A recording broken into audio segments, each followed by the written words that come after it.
ಓಂ ಶಾಂತಿ. ಮುರಳಿಯ ಮುಖ್ಯ ಜ್ಞಾನ ರತ್ನಗಳು. ಮುರಳಿಯ ಮುಖ್ಯ ಸಾರಾಂಶ. ವಾಣಿ ಡೇಟು 21/10/2025. ಪ್ರಾತಃ ಮುರಳಿ. ಓಂ ಶಾಂತಿ. ಬಾಪ್ದಾದ ಮಧುಬನ.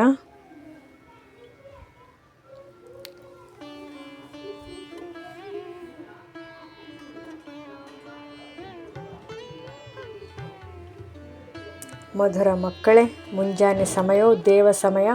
ಈ ಸಮಯದಲ್ಲಿ ತಂದೆಯೊಂದಿಗೆ ಮಧುರಾತಿ ಮಧುರವಾಗಿ ಮಾತನಾಡಿ ವಿಚಾರ ಸಾಗರ ಮಂಥನ ಮಾಡಿದರೆ ನಿಮ್ಮ ಜೀವನವೇ ಸುಗಂಧವಾಗುತ್ತದೆ. ಪ್ರಶ್ನೆ: ಭಕ್ತರು ಹಾಗೂ ನೀವು ಮಕ್ಕಳು ಭಗವಂತನು ಸರ್ವಶಕ್ತಿವಂತ ಎನ್ನುತ್ತೀರಿ, ಆದರೆ ಇಬ್ಬರ ಅರ್ಥದಲ್ಲಿ ಅಂತರವೇನು? ಉತ್ತರ: ಭಕ್ತರು ಹೇಳುತ್ತಾರೆ, ಭಗವಂತನು ಏನು ಬೇಕಾದರೂ ಮಾಡಬಲ್ಲನು, ಎಲ್ಲವೂ ಅವರ ಕೈಯಲ್ಲಿದೆ. ಆದರೆ ಜ್ಞಾನಿಗಳು, ನೀವು ತಿಳಿದುಕೊಂಡಿದ್ದೀರಿ, ತಂದೆಯು ಸ್ವತಃ ಡ್ರಾಮಾದ ನಿಯಮಕ್ಕೆ ಬದ್ಧರು. ಡ್ರಾಮಾವೇ ಸರ್ವಶಕ್ತಿವಂತ.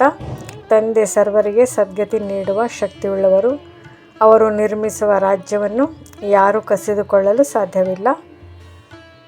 ಮಧುರ ಮಾತುಗಳ ಸಾರ. ಶಿವತಂದೆಯು ಎಷ್ಟು ಮಧುರರು ಮಕ್ಕಳಿಗೆ ತಿಳಿಸುತ್ತಾರೆ, ಮಕ್ಕಳೇ, ನಾನು ಡ್ರಾಮಾದ ನಿಯಮಗಳೊಂದಿಗೆ ಇದ್ದೇನೆ, ಆದರೆ ನನ್ನ ನೆನಪಿನಿಂದ ನೀವೇ ಸರ್ವಶಕ್ತಿವಂತರಾಗುತ್ತೀರಿ. ನೆನಪಿನಿಂದ ವಿಕರ್ಮಗಳು ನಾಶವಾಗಿ ಆತ್ಮ ಸತೋಪ್ರಧಾನವಾಗುತ್ತದೆ. ಯೋಗದಿಂದ ಶಕ್ತಿಯು ಬರುತ್ತದೆ. ಇದೇ ಭಾರತದ ಪ್ರಾಚೀನ ರಾಜಯೋಗದ ಮಹಿಮೆ. ನಾಟಕ ಎಂಬ ಸತ್ಯವನ್ನು ತಿಳಿದವರು ತುಂಬ ವಿರಳರು.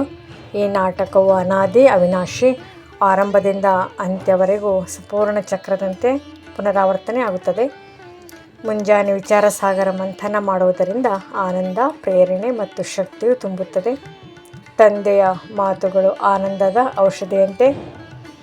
ಯೋಗದಿಂದ ಆತ್ಮ ಪಾವನವಾಗುತ್ತದೆ. ಆಮೇಲೆ ಸತ್ಯುಗದ ಶ್ರೇಷ್ಠಾಚಾರಿ ಲೋಕಕ್ಕೆ ತೆರಳುತ್ತದೆ. ಅಲ್ಲಿ ಹಾಲು ಸಹ ಪಾವನ, ಮಾತೆಯರ ಹೃದಯವು ಪವಿತ್ರ. ಸತ್ಯುಗದಲ್ಲಿ ಅಳುವ ಅಗತ್ಯವಿಲ್ಲ, ಅಲ್ಲಿ ಅತೀಂದ್ರಿಯ ಸುಖ ಮಾತ್ರ. ಈಗ ಬಾಬಾ ನಮಗೆ ಹೇಳುತ್ತಾರೆ, ನೀವು ಶ್ರೇಷ್ಠಾಚಾರಿ ಪ್ರಪಂಚದ ನಿರ್ಮಾಪಕರು, ನನ್ನ ಸಹಯೋಗಿಗಳು, ಪವಿತ್ರ ಆತ್ಮರು. ಈಗ ನಿಮ್ಮ ಜೀವನ ದಿವ್ಯ ಔಷಧಿಯಂತೆ ಆಗಲಿ. ಪ್ರತಿದಿನದ ಧ್ಯಾನ, ನೆನಪು ಮತ್ತು ಮಂಥನದಿಂದ ಜೀವನದಲ್ಲಿನ ಕಸಗಳು ಮಾಯವಾಗಿ ಸುಗಂಧವಾಗುತ್ತವೆ. ಧಾರಣೆಗಾಗಿ ಮುಖ್ಯ ಸಾರ. ಮುಂಜಾನೆ ಎದ್ದು ತಂದೆಯೊಂದಿಗೆ ಮಧುರಾತಿ ಮಧುರವಾಗಿ ಮಾತನಾಡಿ ಪ್ರತಿದಿನದ ಖುಷಿಯ ಔಷಧಿ ಅತೀಂದ್ರಿಯ ಸುಖದ ಅನುಭವ. ಪಾವನರಾಗಲು ಪುರುಷಾರ್ಥ ಮಾಡಿ. ತಂದೆಯ ನೆನಪಿನಿಂದ ವಿಕರ್ಮಗಳನ್ನು ನಾಶ ಮಾಡಿ. ಶುದ್ಧ ಹೃದಯದಿಂದ ಭೋಜನ ತಯಾರಿಸಿ. ಪ್ರತಿಯೊಂದು ಕ್ರಿಯೆಯನ್ನು ಶಿವತಂದೆಗೆ ಅರ್ಪಣೆ ಮಾಡಿ. ವರದಾನ: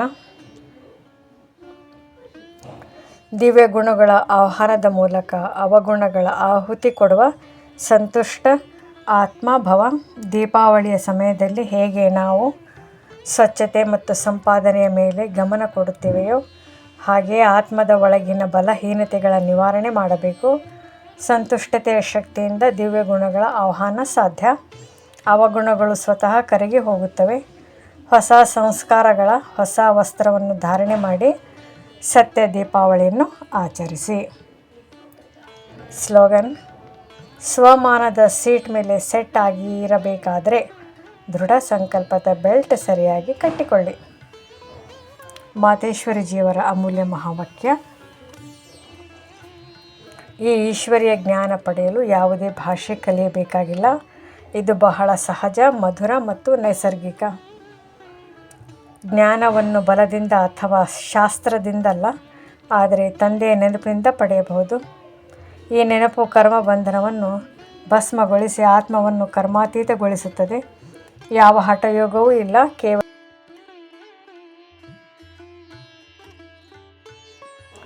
ಅವ್ಯಕ್ತ ಸೂಚನೆ. ಮನಸ್ಸಾದ್ಯಂತ ಯೋಗ ಶಕ್ತಿಯ ಪ್ರಯೋಗ ಮಾಡಿ. ಮೊದಲು ಸ್ವತಃ ಮೇಲೆ ಶಾಂತಿಯ ಶಕ್ತಿ ಉಪಯೋಗಿಸಿ. ತನುವ್ಯಾಧಿಯು ಕರ್ಮಭೋಗದಿಂದ ಮಧುರ ಸಂಬಂಧಕ್ಕೆ ಬದಲಾಗುತ್ತದೆ. ಸಾಕ್ಷಿ ದೃಷ್ಟಿಯಿಂದ ಭೋಗವನ್ನು ನೋಡಿ. ಅದಾಗಿಯೇ ಕರ್ಮಬಂಧನವು ನೀರಿನ ಗೆರೆಯಂತೆ ಕರಗುತ್ತದೆ. ಆತ್ಮಿಕ ಸಂದೇಶ: ಮಧುರಾತಿ ಮಧುರ ಆಗಲಿ ಮರಳಿ ಸಿಕ್ಕಿರುವ ಮಕ್ಕಳ ಪ್ರತಿ ಮಾತಾಪಿತಾ ಬಾಬ್ದಾದರವರ ಪ್ರೀತಿ ನೆನಪು ಹಾಗೂ ಸುಪ್ರಭಾತ. ಆತ್ಮಿಕ ಮಕ್ಕಳಿಗೆ ಆತ್ಮಿಕ ತಂದೆಯ ನಮಸ್ತೆ. ಓಂ ಶಾಂತಿ.